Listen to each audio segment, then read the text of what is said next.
And we are live. Super duper cool.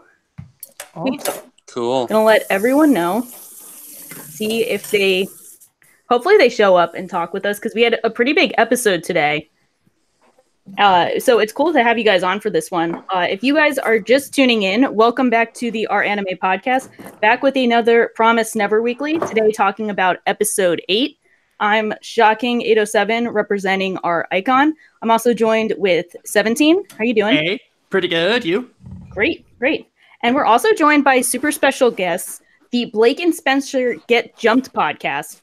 And we have Blake and Spencer. How are you guys doing? Good. Pretty great. Yeah. So we have to like plug you guys first because we actually have been in contact for a bit, and due to my bad communication skills, our collab has been a long time coming. But you guys have a really cool podcast. Do you guys want to give a brief description for everyone? Sure. So the tagline of our podcast is "We watch anime so that you don't have to, but you should watch it anyways." Nice. So we were inspired by another astounding podcast that if you like X-Men, you will love, which is Jay and Miles Explain the X-Men.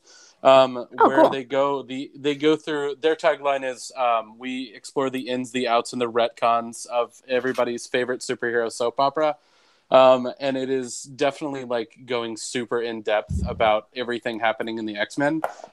So we decided to do that except for with anime episodes. So we jump all the way into an entire season or sometimes the entire run of a show. Like we had Cowboy Bebop in the first season of Fooly Cooly and stuff like that. Yeah, so we've got 4 anime at any one time that we are watching, and we'll watch a couple of episodes every time we come to it, and then we'll rotate through that cast, and then if we finish a show, we'll replace it with a new show.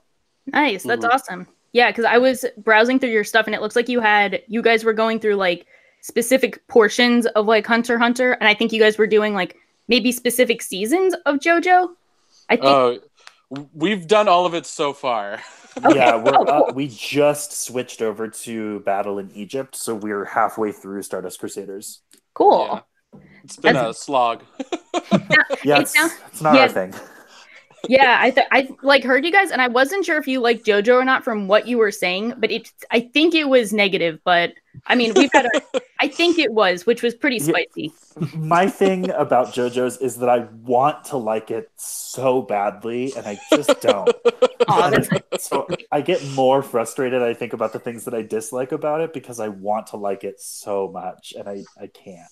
That's relatable. Just about every part, as much as I like parts of JoJo, there are problems I have with it. So I can relate to that. I feel that too. I think we've all been there. And we try not to shit on it too hard on our show, but you guys have been wholesome. Happens. Yeah, you guys have been good. I was confused because I didn't actually know. But you guys also have at least the special feat on my opinion of having the only musical intro that I've liked that I've heard from a podcast, because they say we're Blake and Spencer and we're about to get jumped, and then they go into this cool music intro. And I was telling Spencer before that I hate music intros, but you guys have the best one. So for everyone, really good. Yeah, you guys do. I can say that because I didn't have any control over it or any input into it. So it's happening to me as much as it is to everybody else. It's great. And that's thanks to our sound wizard. Yeah, we refer to him as our he's a level 8 sound wizard now. Is he? Have we leveled him up in our intro or our outro? We might need to do that. We definitely have leveled him up at least one time, but every year that passes we'll have to level him up more. Or if he does points. Well, yeah, if he does a really deep dungeon dive, he'll get multiple experience. Well, he's actually a professional sound editor. Yeah, he does sound mixing. Yeah. Well, that's really cool to hear. So if our listeners are interested, and they should be, after I gave that astounding, I hate intros, but they have a good one. And, great kudos, I guess. Definitely check you guys out. And we can provide links soon after we post this episode. But also, they interviewed the dub VA of Deku, which I think is really cool and a really cool conversation. So go check that out. Check out your podcast. But I guess speaking for right now, we should probably talk about Promise Neverland episode 8. Oh God. Yeah. Yeah, so we got a pretty cool hot episode. So who? Let me see. Do I pick? No, you guys are our guests. What do you guys think so far? Well, I guess what do you think about this episode, and how have you guys felt about the entire season thus far?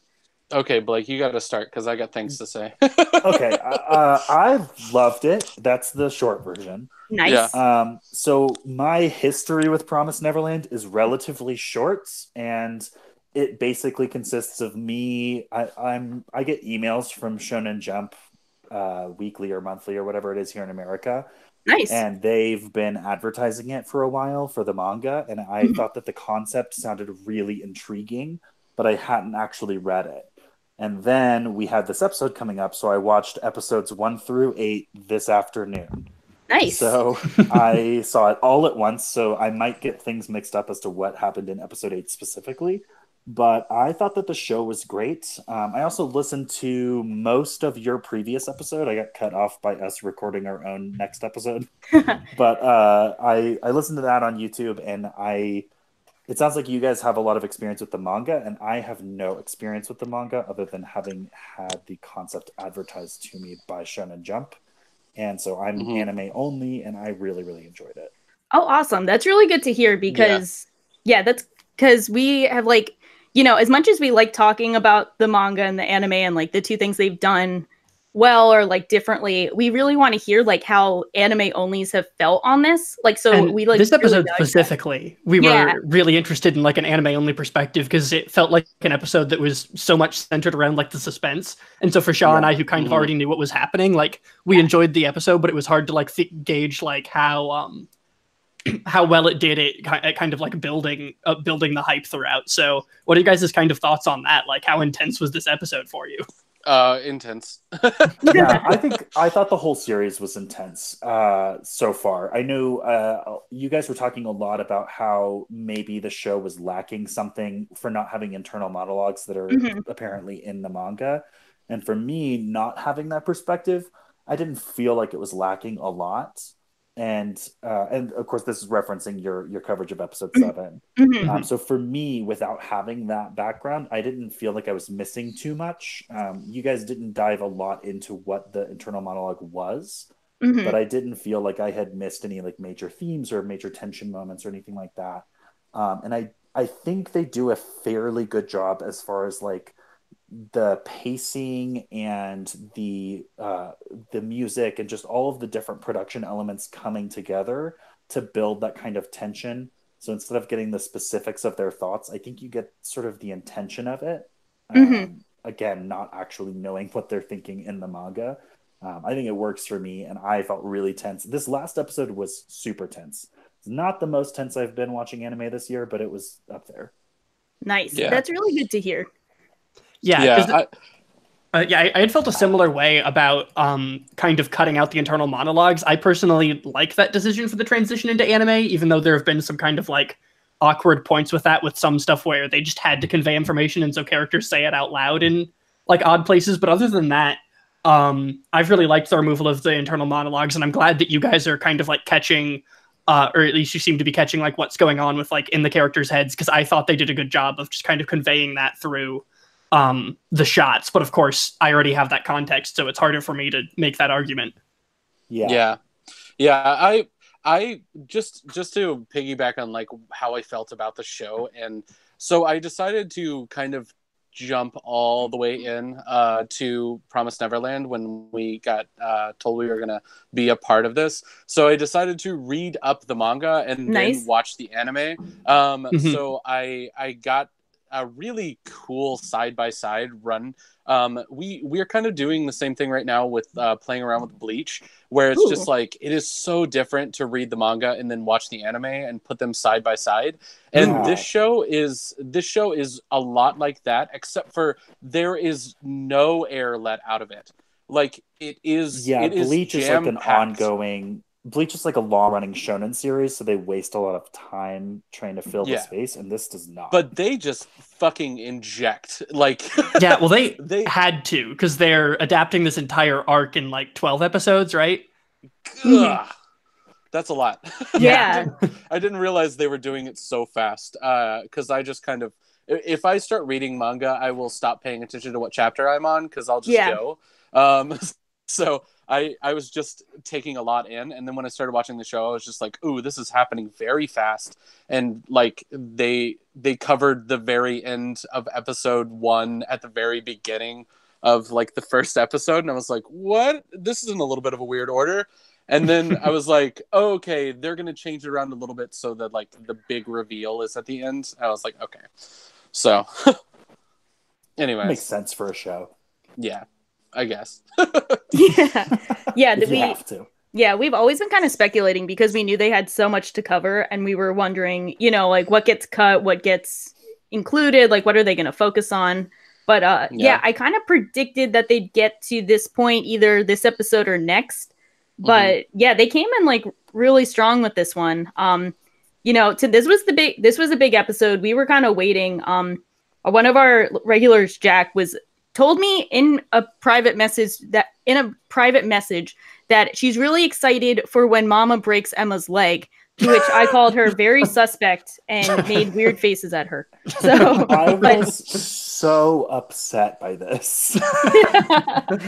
Yeah, because I guess Blake, what did you think? Because you didn't know this would happen. Like, I guess you didn't know, like, going into this. Because, like, I guess, Spencer, did you read the manga first and then the episode, or episode then manga? So I read the manga up to, we were originally going to come on episode 6 for this. And then we had to go away for a couple of different things. So I had read the manga up until episode 6 and then watched all the way up until episode 6. And then I picked it up this week, just manga and episodes in tandem. Okay, cool. So for me, I definitely did not know where this was going. And I didn't know much from the premise because they did a good job of not giving things away.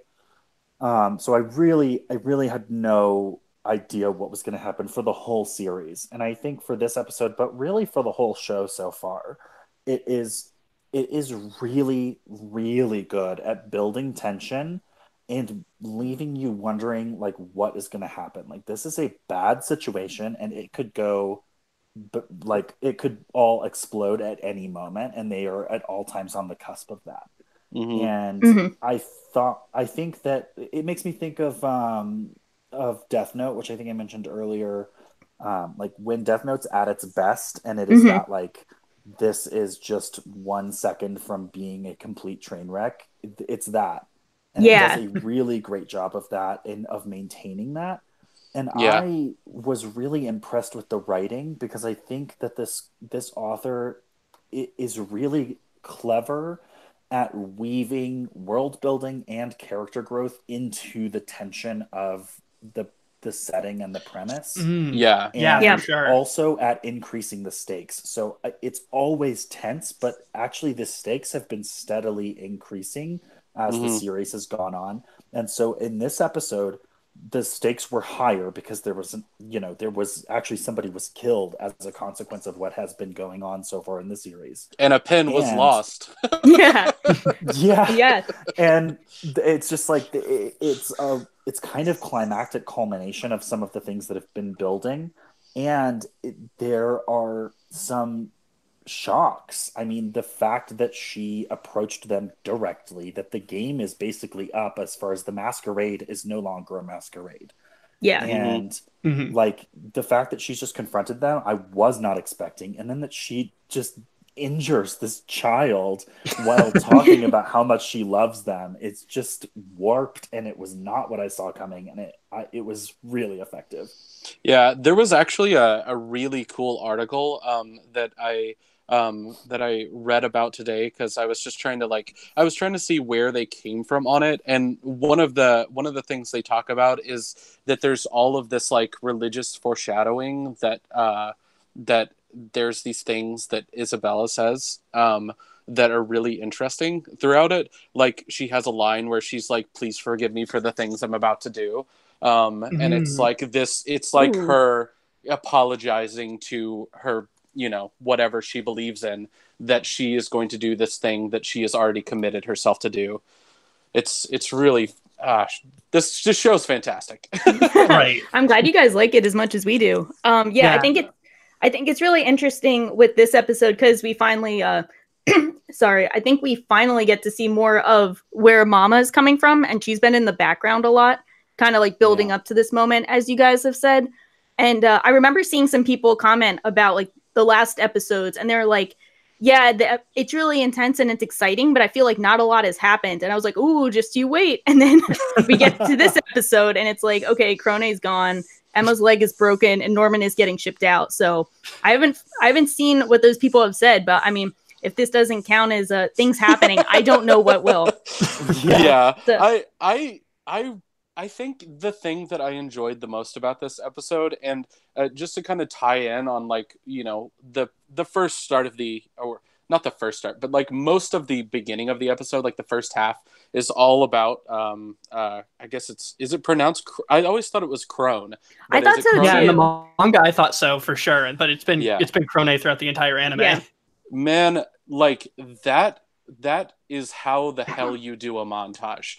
Like that is like the way that they had the style that they had with like the muted tones of everybody else and like the stark color of her in contrast to them to make her like pop on screen in every one of those vignettes as she grew up. And like the moment where she's just like, you know, she's shifting from like childhood to like adolescence and she's feeling the scar on her chest. And you're just like, oh, and like the same time you're just watching this thing coming at her. Yeah, that was really interesting too, because I think they did a great job with her death scene overall. Because I think like in the manga, it's a lot quicker. I think we get like one page of it is like the montage, and then the other page is just Demon reaching out for her. So we don't even see her like get stabbed with the flower thing or anything. You just see like the 1-2, and then it's over. But I think they did a great job of kind of expanding on that. I feel kind of conflicted because I don't like her kind of like running around. Like it was kind of weird how she was like running around and like waving a knife at the demon thing because it was kind of futile. And I think she knew it was futile. But I do think it helped emphasizes how she was constantly fighting for her. The waving the knife, though, I think is almost an interesting piece of symbolism. I agree that it was a little bit like overblown. But remember, I'm pretty sure that's the knife that Mama gives her to open the letter. Oh, I didn't even think of that. So I almost feel like that moment was used to characterize Mama in a really, really subtle way. Interesting. Yeah. Okay, I'm down with this now. But I'm also down. There's also something to be said for it being a characterization of these monsters, where it's like this is the second time we've really seen them do anything other than sit around and talk briefly. Yeah.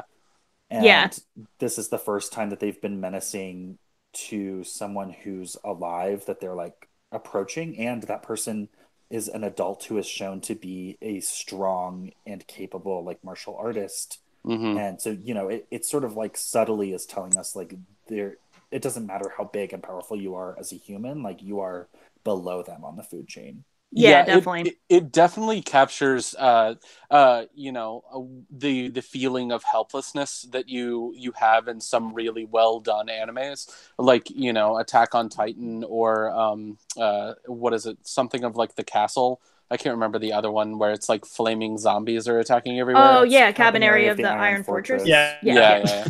Whatever of the castle is what I meant. The castle on the train. Yeah, the castle on the train on the firing. Zombies moving castle. That's a better description of that. Yeah, but like I always felt I felt inside of the show a monster is done well inside of a show when you can feel the tension and the dread of their presence when they are not on screen. And I think that is not done well in all animes. But like it's done really well in those two that I mentioned. And it's also done well in like the feeling where it's, if it wasn't so obviously like a real world building that's happening around them, you would have that same feeling as like a really good horror film, like It Follows or like The Babadook. Where you like know it's on the cusp and the edge of reality of yourself, and you just don't want to turn and look at it, because if you do, you have to face your mortality, and it's just like, to be that and also be 11 is insanity. Like yeah, no kidding. And the way they did at least like the Crone death scene with the montage with the kids eating, and they have like the cheerful music and stuff. Yeah, that just was like, that was really powerful, and I think they did a great job with that. And it made me feel bad, which is what they wanted. And so congratulations, I feel bad now. This was another episode. You hate grandma too. 10 out of 10 sound design. Like, the music for both of the hype scenes with like the leg breaking and Krone's death was just on point. I was actually looking away from the screen for the leg breaking part because I was like taking notes on something, and I heard that sound and I was like, "What is happening?" Like, it was visceral. Yeah, the person doing the Foley work on that needs an extra bump. Yeah, right. Yeah, they did a great job with that. That was really just jarring. I knew it was coming, but it still sounds just so realistic and so like, you just cringe when you hear that because it sounds so real. I think they've done a good job with Mama, where she's been in the background a lot, but now we finally seen her showing her true colors of, she outsmarted the entire cast in about like 5 minutes and just, she declared checkmate on everyone like this. And I really do love how they have Mama like genuinely does care about the kids, but she's accepted their morality at, they're gonna just die at 6 to 12 years old. And I think she genuinely just thinks like, yep, this is the best life they're gonna live, so I'm gonna help them live it because I can't do anything else. So related to that, something I noticed this time that Shaw said I think was in the manga, but I guess I didn't notice or I didn't remember. In the Krone montage, or right before that, when she's talking to Grandma, you see a frame of someone nearly escaping, and I think Grandma down on the ground, and that looks a lot like a young Mama. It's just like one frame. But I thought it was really cool. The grandmother also says something about how Mama was very like headstrong or something about how like, nothing has changed. So that actually, I think, might be accurate. It might be borne out by that sort of subtle dialogue. I really liked Mama as a character. So like, if this is another insight into her, I think that's really cool. Yeah.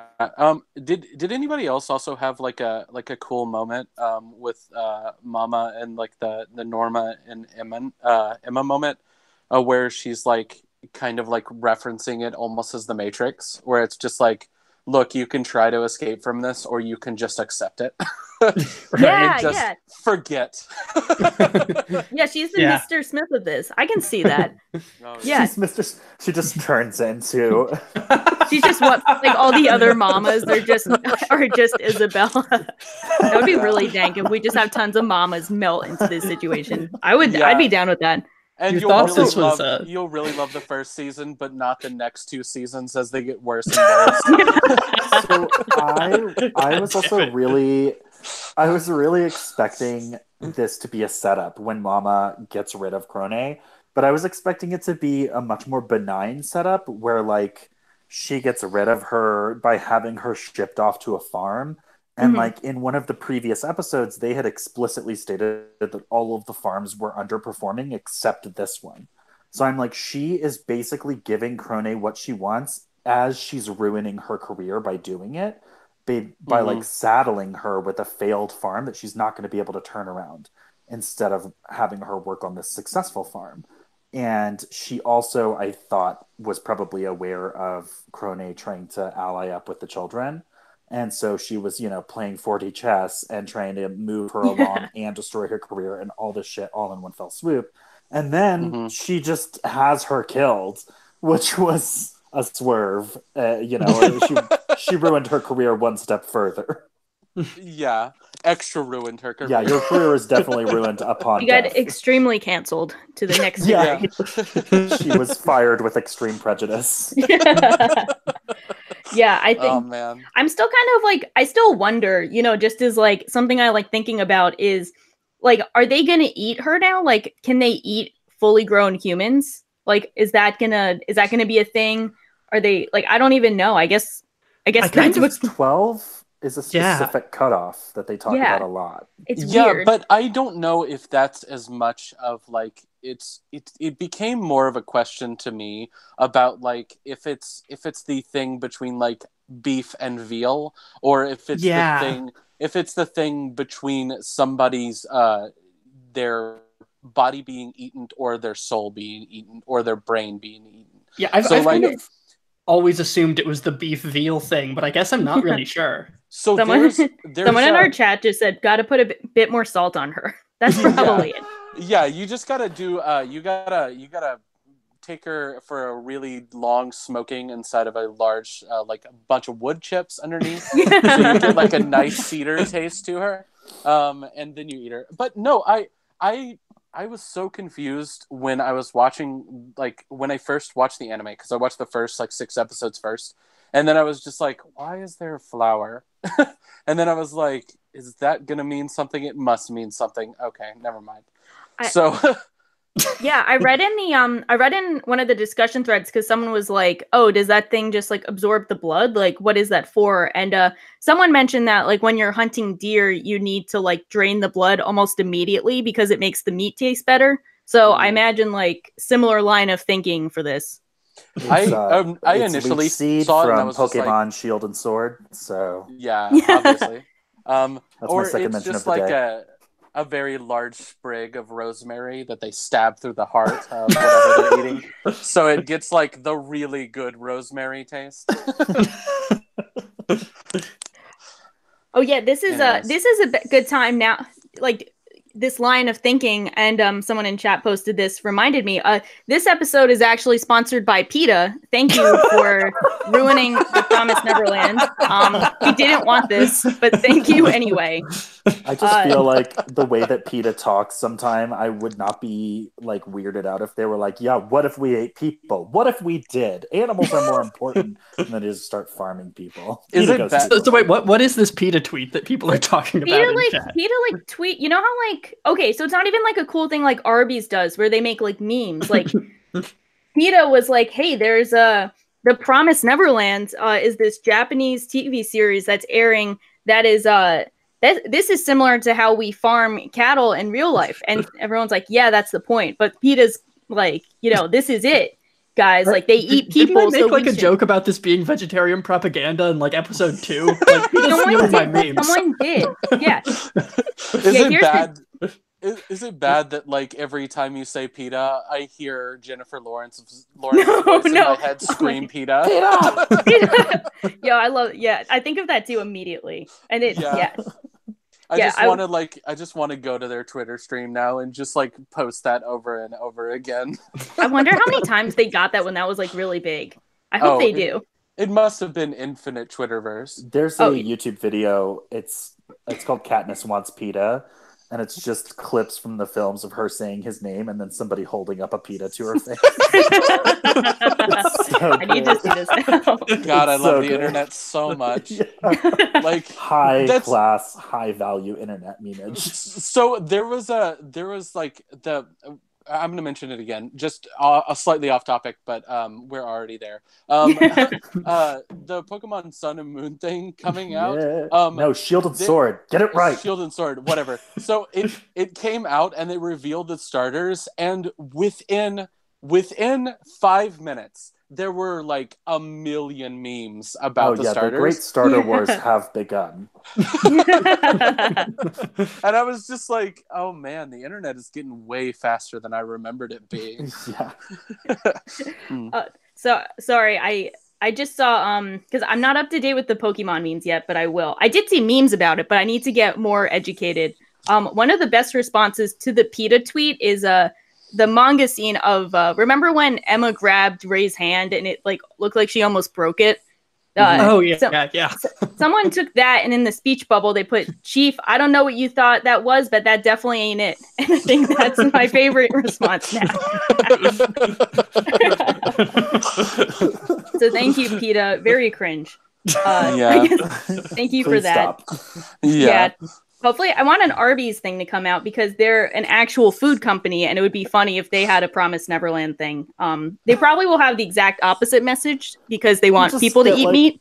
You just go to like a fast food place and they're like, you promise Neverland's toys and like the kids meal, and you're just like, wait a second. No, that would be. I'd feel way too like, yeah, this is not it. I feel bad. Product placement, but I'd be down for it. Hey kids, all aboard the murder train. What do you guys think? This is the big question we ask all the time. So, what do you guys think about Phil in this episode? Phil looking like the bringer of death to Krone, and then he was very woke when he saw Emma being carried. Like, he didn't look remotely phased. He was just like, yeah, sometimes it be like that. But are you guys in on the Phil conspiracy train? As somebody who's just devoured this today, I am not. Okay, so this is something that was just earlier on the podcast. It's from mostly Fate, but it's turned into a bigger thing where some people expect Phil to be like the mastermind behind everything. Like he's the him character that they refer to, or the character from the Powerpuff Girls. We already know the answer. Yeah, because if you take out the P from Phil and then you take out the L from Phil and you add the M, it's just him. Yeah. Wow. Fucking mystery solved right here. Yeah. Does anybody have a pyramid with an eye on it that I can look at? This is the 13D thinking that they're playing. This is the 13D thinking that they have in the game in this show. It's all checks out. Yeah. In all for realness, I would not be surprised if there is a secret additional spy amongst the children. Yeah, I mean, if that is true and it turns out to be Phil, I think that's as likely as anybody else. Yeah. Is it bad that I hate Ray? Oh wait, that's a hot take because well, not like Ray's hot, voice actor is definitely Killua. They are Killua. Yeah, they are. Yeah. I was like, who is that? That's not gonna make me like him. You're supposed to have lightning powers. Yeah, for real. Why couldn't he outrun Mama? That should be like on brand for him. Come on. Yeah, she cannot catch you. Yeah. Her Nen is not strong enough. But that's kind of interesting because I feel like it before. Well, like, why do you hate Ray? I think there are probably good reasons for it, but we haven't heard that as much. So my biggest reasons that I don't like Ray is because I really, really end up not liking characters that don't stick to their convictions. And they don't stick to their ideals? Yeah, and they're like what they really, really believe in. And it feels like, especially in this episode, there's moments where he is legitimately knows the jig is up, and he has been told explicitly the jig is up, and he's still trying to like garner favor with Mama. Just over in the corner jigging away. It's just he's between a double agent and a triple agent at any one time. Mm-hmm. And you're just like he just frustrates me because I'm just like I wanted him every time when Mama like shoves him into the room for him to just like, pull like a little fighting kid. Maybe I watched too much Hunter x Hunter, but like I wanted him to like straight up punch her in the face or like slide between her legs and run down the stairs or something.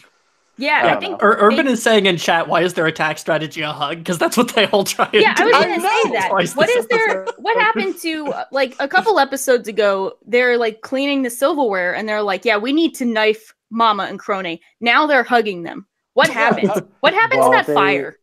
Or also, watch like, too much Care Bears. And when he tried to kick down the door, and he just, like, his trying to kick down the door is to turn all the way sideways and then just put his foot on the door. Yeah, that was pretty bad. Yeah, but then the other kid comes and bursts down the door on his first try. I know! Shout out to the Dawn redemption arc. Dawn was our resident dumbass like 2 episodes ago. Now, and everyone was like ready to ship him off. They're like, Dawn sucks. He needs to go. He's bringing down the team. Now he's breaking down doors. Useful. It's 2019 and he's breaking down barriers. I do love how like Ray like still thinks that Dawn is such a like dumbass that like when Dawn says like get away from the door, Ray is still like listening to the door, and then he hears him running. He's like, oh yeah, Dawn can do something, huh? Yeah. Also, props out to the Foley artist for doing that door work too. When everybody's behind that door and it sounds legitimately like they're behind the door. Because there's lots of animes where they're just like somebody's talking from the other side of the door, and then they open the door and it sounds the same, and I'm like, that's not a real door. Yeah, that's a good point. I never actually noticed that, but I noticed with this one, I'm like, yeah, that sounds authentic, like door barrier between the two. Yeah, the show has really high production quality, I think. Probably because they're doing just the 12 episodes. Yeah. I don't know if they're going to continue after that, but they can really kind of pour in the money. I will say that I appreciate the way that they're doing like the animation work inside of this episode, but I think between episode 1 and episode 8, the quality is not the same. Yeah. Anybody else notice that? Like the episode 1, like when they're running and their hair is swaying, and you're just like, oh, this is amazing quality. And then you get to this, and like Krone is slowly getting attacked by a demon, and then the demon is like, its arm all moves as one piece in every shot, and I was just like, yeah, well, that's because they're running wrong. Because their arms are both moving back and forth, which is incorrect. Oh my god.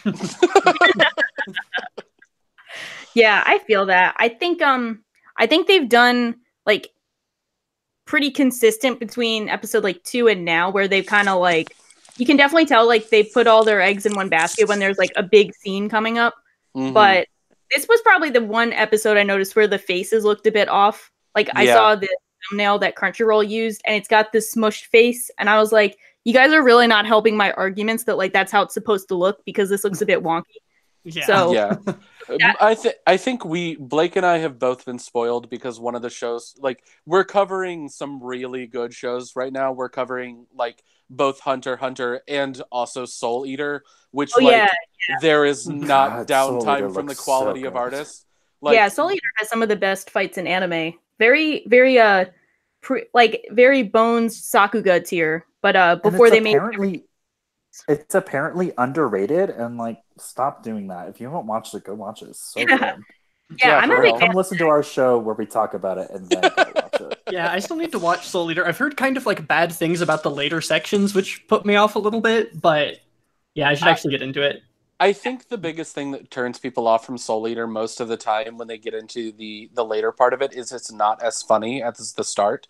So if you're going in and you're just like, you love the slapstick humor and that's the only thing you like about it, be prepared to not like the very end of the show, just because it gets serious. I remember, it's been years since I've watched it, so who knows how I'll feel this time around, but I remember the first time I watched it that I was like riveted up through about half of the series, and then it didn't hold my attention as much for the rest of it. I still watched it, but there was something about the story they were telling and the way they were telling it that wasn't quite as riveting and engrossing.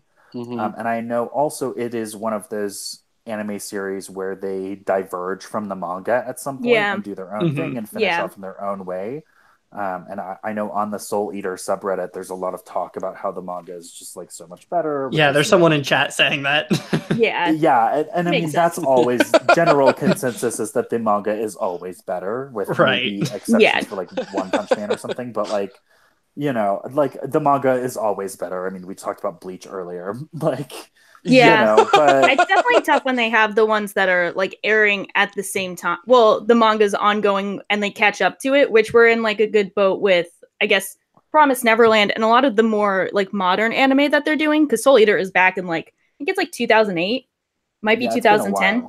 It's like almost 10 years, if not, it is 10 years. So that's weird. It is weird to think. I feel very old, but it's a new era. So I know that we're going to we're going to get to the like a certain point in the manga with this, and that's how I think they've done the new shonen adaptations, where they don't get ahead of the manga that much. And they've adopted an American style, which is surprising to me. I don't know if they're doing it because of how we do things in America specifically, or if they just change their minds and it happens to I think it's just too expensive to make anime with lots of filler.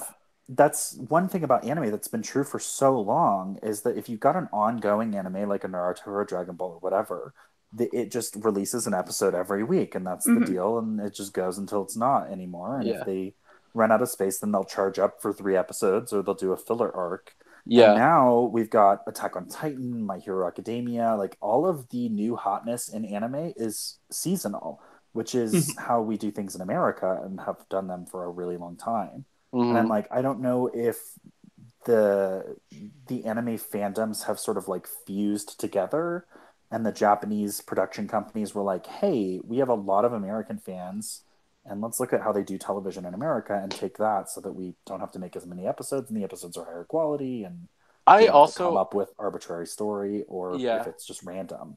I also think that there's something to really be said about injecting a lot of money into a very specific time, so you're not having to fight with other shows at the same time of different brands of anime. Like when I was checking out like what is the season for action animes, and it's just like there is a season for every single different action anime. You just have to be okay with watching different ones, and it's the same way with like romance animes or just like a sport anime. There's one in every season now, so now you just have to like take over somebody else's spot, you know? Yeah, I know what you mean. Yeah, and it's very true because we have so much coming out these days, and I think especially with like the case we're in now, like at least this year we have Promised Neverland, Dr. Stone, and then I think it's Kimetsu no Yaiba. I don't know how I'm saying it, but it's Jack would know. I can't believe I'm stealing her spotlight on it. Yeah, it's Kimetsu no Yaiba. They're all coming out this year, and they're kind of like the newer Shonen Jump stuff on the block. So it's kind of like they're just taking over from each other, which is it's cool to see that they can like promote them all separately. But I think it's cool to see how they're doing things, and it is different, but I think it's kind of complicated to say because we're seeing so many anime come out this season that are such high quality. But I'm happy with the Promised Neverland adaptation, and I feel like they're capitalizing on the important moments, and they're also kind of like doing the best they can. So I think it's a good adaptation of it. Oh yeah. And I think that this show is really, really going to be able to capitalize on the binge watch of this show. Yeah. Because like it really, really wants to be watched in like, you know, 1 or 2 sittings where you're watching it like a very long movie, a la something like Stranger Things, you know? Yeah. Where, no, that's what I did with it. And when I started watching, I watched the first 2 episodes of the show and then binged the entire manga in 2 sittings. Yeah. It's a very, very bingeable, very addictive series. It's a compelling premise. I keep drawing the parallel to Death Note, and I'm worried about it because Death Note sort of falters at a point. And I hope that this series doesn't, but like I do not think it does, and I think especially with the arc they're choosing to adapt, it's a really nice kind of not complete story, but a good section to do. I think. Yeah. I think the other one that I wanted to draw a connection to is something that we've mentioned on our show a couple of times, but I really love this show, and it does something with children in anime that is not always done well. I think Promised Neverland nails it, and I think Made in the Abyss also nails it. Yeah. So like if you're looking for if people that are listening to this are probably, you know, definitely into this kind of anime, you're listening in. But like if you're looking for something else that also like nails like kids in the anime genre and doesn't do it in a gross way, like it is definitely Made in the Abyss too. You know? Yeah. I think I think on my anime list page, the #1 recommended series along with Promised Neverland is Made in Abyss. So I think it's a very like, you know, fitting connection between the two of the idea of like these innocent kids who have to deal with the cruel outside world being dark. I think they both fit along with it. And you're actually really on point comparing it to Death Note because Oda, you know, the mangaka of One Piece, has also called The Promised Neverland, you know, somewhat of like the new age Death Note. I don't think he said it in those words exactly, but he definitely made the comparison to the two. So if Oda is saying it, I think we're on board. I think we're allowed to say that. Too about successful anime and manga. Yeah. Although I'll say from my personal perspective, I actually like Neverland more than Death Note. Like even with when Death Note's at its best, I feel like, to me at least, the characters in Neverland really come through stronger in a lot of ways. I am on your boat. I also am there. I am not on board with Death Note. This is like blasphemy. I've talked about a couple of times with people. I've watched I didn't Death know this Note. about you, and we're breaking up. Yo, someone's about to get shipped off. Goodbye. It's gonna be Blake and just Blake now getting jumps. Blake and Blake. But like, my thing about Death Note, which I would say one of like the big things that makes me like Promised Neverland more than Death Note, is that you never really hate the protagonist or the antagonist of Promised Neverland. Like, yes, the demons are like pure, you hate them, but like you feel weird about Mama, you feel weird about Krone, you like want to feel... find out that they're being coerced. Or yeah, that they feel that they have no you choice. feel like you don't know exactly how to feel about like all the different kids, like, you know, like how I feel about Ray, where it's like in one moment I can like him, in another moment I'm sick of him, and then like when you get into something like Death Note, though, like you know how you feel about the lead. You know how you feel about the Grim Reaper. You know how you feel about L. Like, you know it through the whole show, and you never waver from those opinions. Right, because even like one of the things that like is appealing about Death Note, as much as it's not as much my thing, is that the characters are all kind of these like high drama, almost like caricatures, whereas the characters in the Promised Neverland all feel much more believable and down to earth people reacting to their circumstances.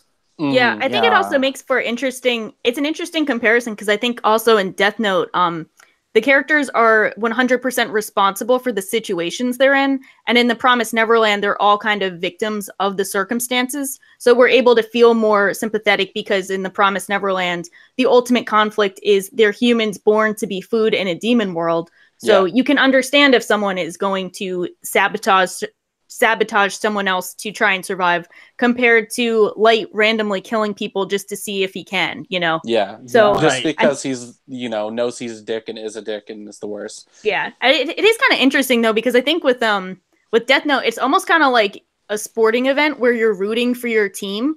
Like, you kind of have that like blind loyalty because you know who you're rooting for. Where in this, we're kind of just like, I mean, we kind of know what we want to root for, but we're still kind of just waiting to see what will happen, you know? Like, I haven't gotten to the point where I'm thinking about, like, do I want Emma to win or Norman? Like, I just want all of them to win. Right. Yeah. I think it does like a cool job of that. And then I also wanted to say they do a good job with not making the people that you're watching get obnoxious by feeling helpless all the time. Yeah. Where like it's one of the things where like one of my favorite animes of all time, Evangelion. The problem with that show most of the time is that like, just shut up, Shinji. Just like shut up. Like, we know it's terrible. We know the world is ending. We know it's hard to have your dad be the worst person alive. But like, you at some point, like, you got to stop scream crying because I'm checking out. Like it. You know, it's like the baby on the plane, and you're like, I'm just going to go take a long pee so that I have to stop listening to that for a while. You know?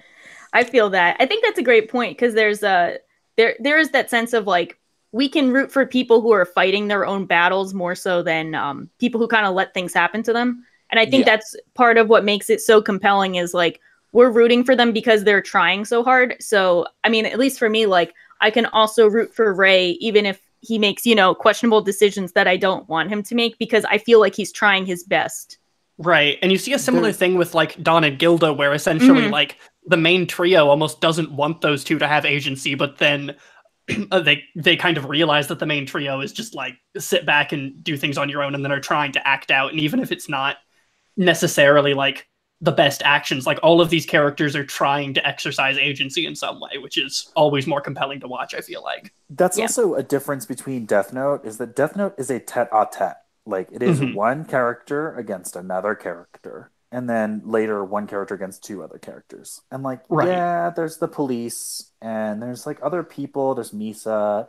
There are characters that are involved in the plot, but like, it is Light versus L. Yeah, that's actually the biggest thing that takes me out of Death Note, is how dumb the police can be sometimes. But anyway, continue. But like, in this, you have three main child protagonists, And they are each bringing different strengths, different thoughts, different strategies, and sometimes different motivations or end game into the picture. And they are possibly changing allegiances, and things are shifting around, and everybody is working together, but also for their own means.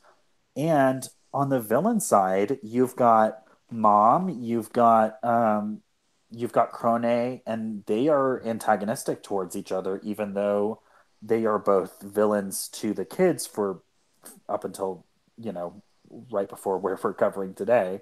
Yeah. And so it's like there's villains, and when Crone shows up, you're like, oh no, their plan, the kids' plan is shot, because now there's this other character that's going to be monitoring. And so now when they could have been maybe out from under the watchful eye, there's a second set of eyes. But then it turns out that she has her own motivations, and she's trying to undermine this person.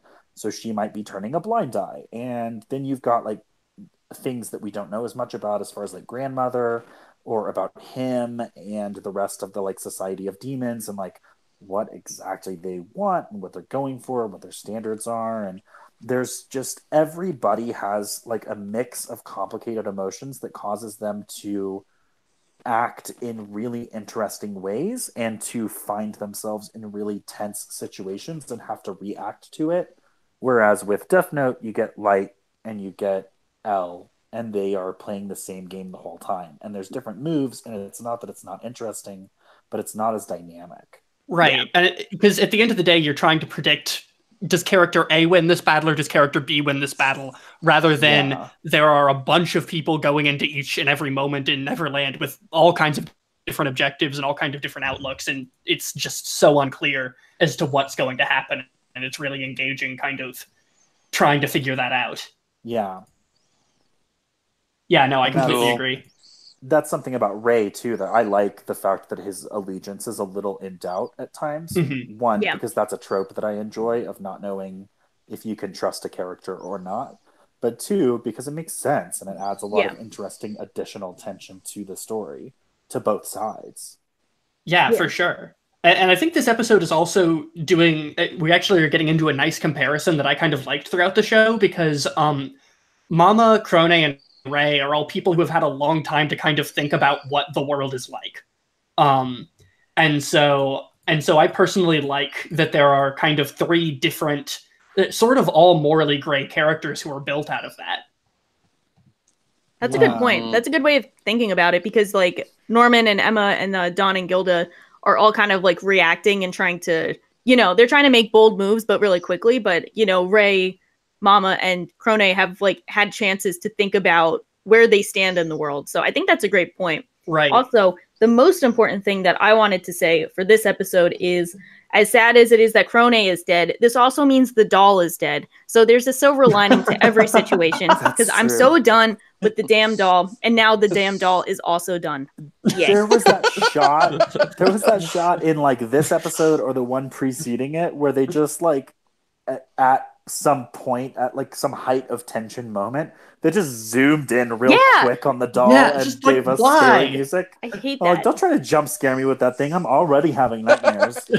I do actually feel I don't want to admit it, but I do feel kind of bad, because it was cute how they implemented the doll in her flashbacks, where it was the one thing she brought from her happy life to now being in boot camp to be a mom. That was kind of cute, but I still hate the doll, and I'm glad it's dead. Also, the reason why the doll is starting to look more and more beat up is because kids play with it, and people sleep with their dolls when they're little kids, and you have to keep on washing it in so you can get all the stains out of the doll. And I was just wait a minute, does she still sleep with this? And then if she does, does she getting is she taking it to the dinner table and trying to feed it like a little kid would a doll? Wait, I was gonna say that is the doll gets dirtier, so does Crone's soul or something. I was gonna be someone in chat says the doll is Phil's stand. Yes. Doll coming back, guys. Wait a minute. Oh my god. That would be my favorite. That would be my favorite. Yeah, the doll finally has a purpose. During that montage, though, I was fully expecting to find out that the doll was bugged, and we didn't. And by the time that montage was over, I was no longer focused on that. But when it started, it did like this close up on the doll, and then we get a retrospective of her with the doll. And I'm like, we're going to find out that the reason that the game is over for her is because she accidentally told them by being bugged. Oh, that would have been interesting. It would have been only funnier if she had been like talking to the doll at night and she was just like, "This is what I'm doing tomorrow." Well, I mean, she does that. That was one of our complaints about how she would just like scream at the doll and like. Yeah, like where it's like, wow, how did Mama find out that Krone was a double agent? Maybe because she yelled it at the doll in the room next door. Yeah. She's like straight up next door and like yelling loudly at night when ain't nothing else happening about all of her secret plans. I'm like, bitch, have you ever had a secret before? So yeah, of all the things that I love about this adaptation, which are many, the one thing that really bugs me is the talking loudly in situations when you really fucking shouldn't. And we brought this up before, but like, come on, guys. Yeah, it's a very weird decision. I'm mostly forgiving, but I will still complain about it because I think it's odd and unnecessary. Yeah, but and it sticks out like a sore thumb in an adaptation that's doing everything else right. Yeah, there was also a moment with the kids where like Emma and Norman were having a conversation at like they were hanging up laundry or something, and I was like, somebody is gonna hear you. Like everyone is around. Right? Stop talking about this. Yeah. They went with like the Black Clover explanation of like what you can do instead of thinking. You instead scream it at the top of your lungs at every person that passes you. Oh my god! Yeah, it's like it's such a weird decision, but I will forgive it unless they do something really dumb moving forward. I don't think they can at this point. Yeah, the jig is up. So wait, we don't have to complain about the internal monologues. Yeah, we're finally done. Mama took so long. My only complaint with the internal monologues is when they became external and loud. Like, that's a good way of putting it. Like, keep it to yourselves. Yeah. Yeah. So it's pretty interesting though, because I think so they said that Norman is getting shipped out at the end of this episode. So I wasn't sure if this was the implication or not. Is Norman getting shipped out literally tomorrow? Or was he getting shipped out like at a certain time? I mean, we'll figure out next episode, but I kind of like forget if that was what they were implying. I forget, and I think it was even like unclear in the episode because Mama did say something about tomorrow, but then I don't think specified like a time of Norman getting shipped out. Does anyone else have any more insights in that? It sounds like she's talking about tomorrow, but then if you look at it, she says something about tomorrow, and then separately she says that he's got his date. So I think it is probably a short time frame, but it is not an immediate time frame. Yeah. It's like when you tell your kids that you're going to be going soon to Disneyland, except for the complete opposite. Yeah, he's going to some kind of Disneyland. Oof. Yeah. Yeah, I think so because it's because it was like I felt like it was almost like the Japanese way of saying, like, you guys can smile tomorrow, as in, like, you know, like, you have a bright future, so you can look forward to, like, happiness, which, like, obviously they're not. But I felt like that was separate than, hey, Norman, we got your shipping date set. Like, you're out of here soon. So I think that's what they mean, too. But, I mean, we'll find out next episode. But that has left the crew very shooketh. Do you guys have any bold predictions of what will happen for, like, next episode and moving forward? The fact that Mom has, I mean, she's known for a while, but the fact that she has confronted them directly and then injured Emma has left me too shook and has also ruined what I thought was going to happen from being a possibility because now she's too injured. So I have no idea what they're going to do. I'm assuming the next like episode or two is going to be focused on what do we do with Norman. Yeah. My bold prediction is that somebody is going to break down one of the walls and find out that there bunch of children in the walls like Attack on Titan. That'd be like, that would be next level dank. We built the house out of children. That's what they're doing with them. This house was built upon the sacrifices of the children before us. Like, it sounds like legitimate weird shit. This is honestly, but this show is just the dystopian future of Hansel and Gretel. So it kind of makes sense. I kind of get that vibe though. I can see it. Yeah, I can see it. She won. She took over, and now all the children's is getting eaten. Feels bad. Yeah, I think they're doing pretty solid stuff. I think it'll be exciting moving forward because I'm glad that you have no idea what's going on. I do know what's going on, but I don't know how they're going to do it. So I'm kind of on the edge of my seat as well. Did you guys have anything else you wanted to add about this episode, the series overall? Phil being the mastermind? I'm probably preaching to the choir based on the format of this show, but like it's excellently done. Mm-hmm. Yeah, I would just say I leave my last thoughts before binging the rest of this over the next couple of weeks. Is that I think the only thing that I really, really want is I can't talk about it because you have to read the manga. I want things have happened. I want them to continue to happen instead of the manga. But anyways, you want to protect their smiles in a very vague way.